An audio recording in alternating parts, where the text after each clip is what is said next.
Good morning mga boss. Ngayon natin sisimulan yung dun sa dun sa may baba ng dike. Ayan. Andito na sila Tito Alan, tsaka yung isba nating mga kasama nandun na. Ayan muna yung papadala natin. Pumputol nung paggagawa nila ng forma, pumputol ng bakal. Ayan. Si Tito Alan, siya na yung papapuntahin natin dun.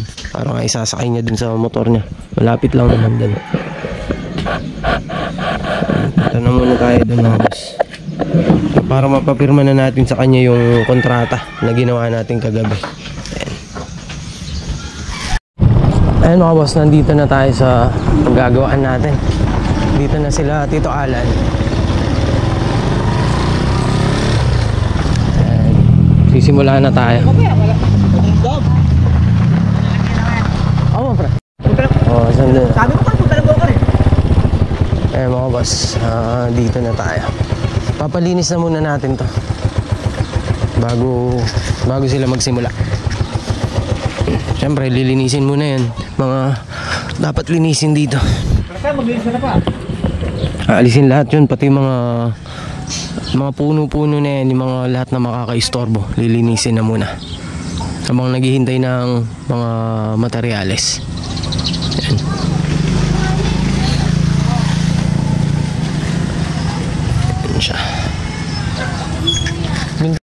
Yan, papabukas na natin muna dito para dito na lahat yung daan ng materialis natin.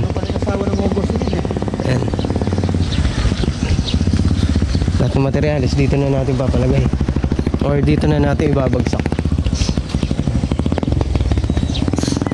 Lilinisin muna habang naghihintay. Pupuntahan na natin yung sa hardware ngayon para mapadeliver natin ibang gamit, yung panimula nila.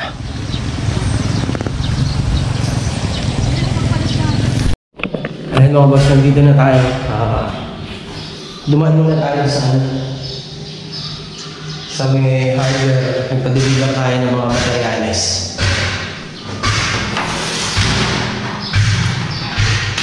para dun sa ginagawa dun sa kabila. Yan. Kaya lalagyan muna natin yung para dito, yung pinaka-design, para matapos na tayo, matulungan na rin natin sila or pwede na tayo magsimula dun sa tiles natin dun sa kabila.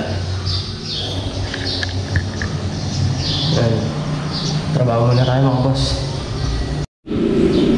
Ay mga boss, i-layout na natin dito or gagawin na natin dito sa baba, tsaka na lang natin isasalpak dun sa may kisame. Ayan.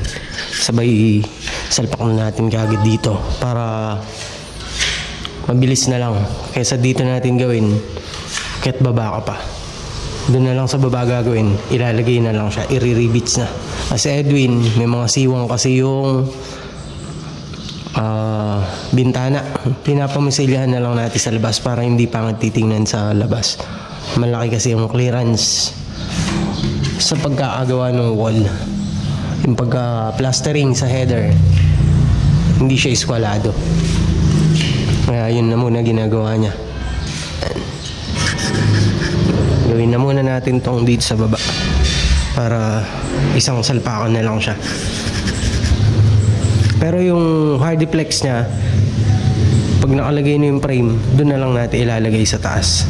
Kasi medyo bibigat na siya pagka kagad natin nilagay dito yung hardiplex sa baba.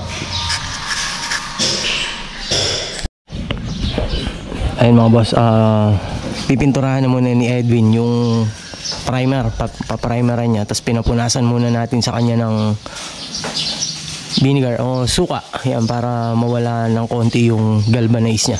Kasi pinakapanlason sa bakal is yun, pwede na nga yung suka kung wala ka namang talagang panlason ng bakal na mabibili dito, mas pwede na yung suka. Tapos patutuyuin, makikita mo naman yung effect ng suka. Pagka natuyo na, pwede na siyang primeran. Eto, hindi ko alam kung anong ginawa ni Edwin dito dahil siya lang yung pumasok. Basta pininturahan niya na agad. Ayan. Tapos yung pambibitbit natin sa kisame, eto. Okay na, kasi assemble na natin. Habang pinapatuyo ni Edwin, papatulong ako sa kanya i-assemble yung design dito sa kisame. Ayun mga boss, ilalagay na natin yung pinaka-frame niya. Isang beses lang, isang salpakan lang.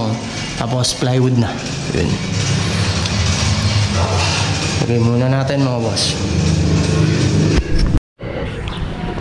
Ayun mga boss, pasensya na kayo, hindi na ulit tayo nakakapag-video kasi pinipilit na natin siya matapos para makalipat tayo rin, matulungan natin sila Tito Alan.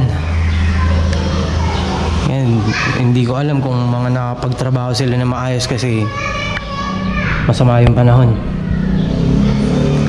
Umuulan, tas titigil, uulan, titigil. Ngayon, ilagay na natin yung boom frame nito. Plywood na lang. May ilalagay lang tayong extra dito para dun sa plywood, sa hardiplex, sa mga dugtungan niya. Ayan. Lalagay muna natin para matapos na tayo rito. Ayan.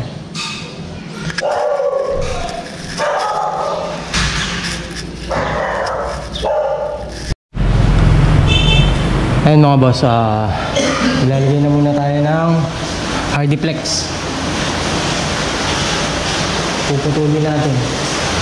Puputulin natin yung hardiplex ngayon. Kaya lang wala tayong ekstrang balang pamputol yung diamond disc.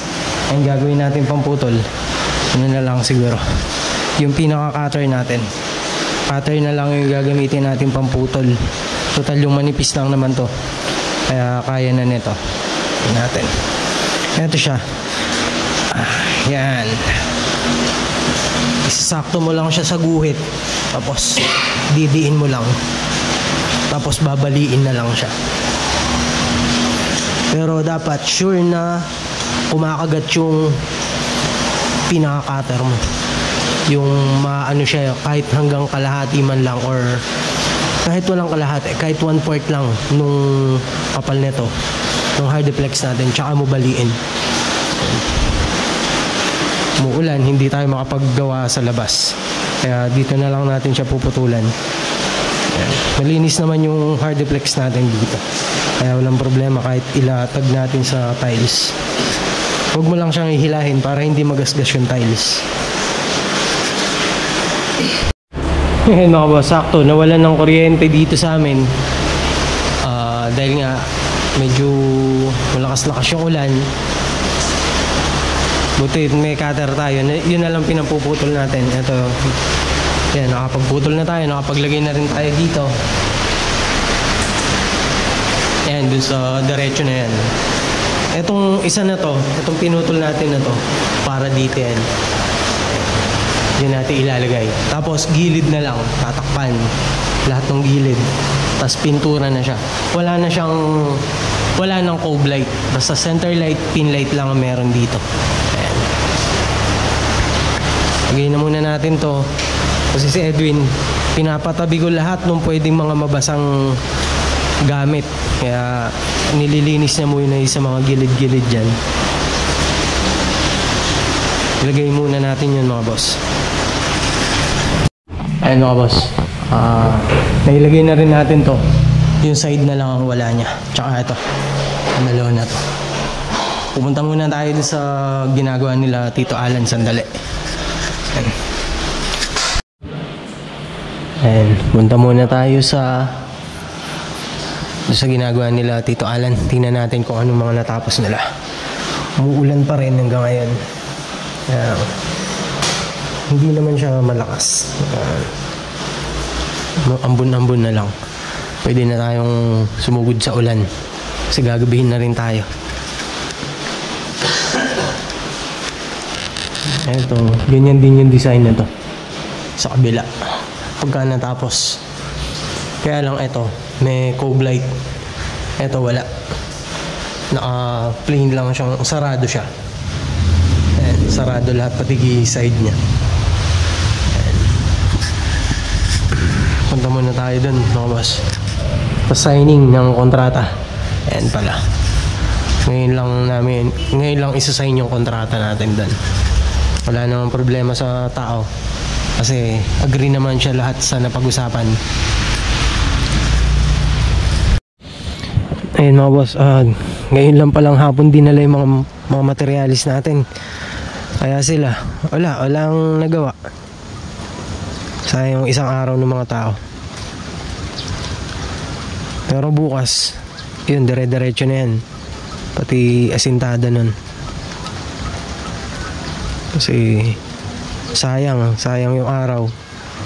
Ito, tuyo pa. Halos kauulan lang kanina. Ibig sabihin, kadadala lang nito ng mga hollow blocks natin. Tapos ayun, tinakpan na nga lang nila yung mga kahoy doon, tsaka plywood. Mga semento natin nandito sa loob para safety. Yun, pero bukas siguro doon na talaga makapagsimula yung trabaho.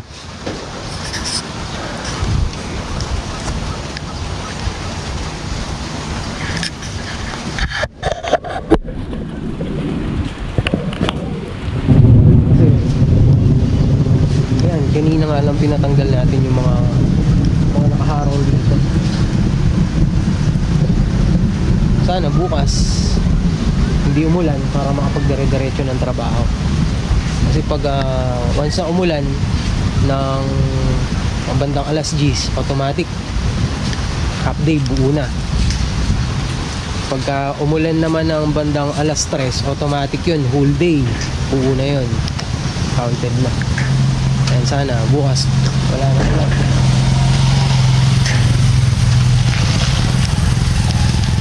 Kausapin muna natin sila para dun nga sa kontrata. Mas maganda natin kasi may kontrata tayo para alam na lang nung katrabaho natin. Ayun mga boss, may bata. Pipirmahan na tayo ng kontrata. Kumbaga ano lang naman, gawa lang, sulat kamay lang dito sa notebook, dun sa mga ano natin, para lang may kasunduan lang kami, parang ganun lang.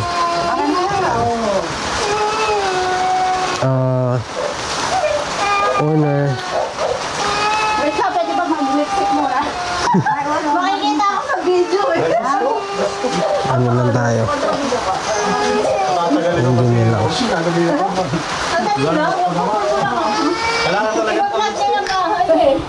Ayun siya. Ay, basa. Ayan. Agreement lang naman siya. Agreement, contract and agreement lang naman. At least kahit paano may kontrata tayong pipirmahan, kahit gawa lang sa notebook. Hindi pa tayo nakakapagpa-print kasi hindi natin naasikaso sa daming trabaho nga. Ayan. Oo, hindi ko na napaprint.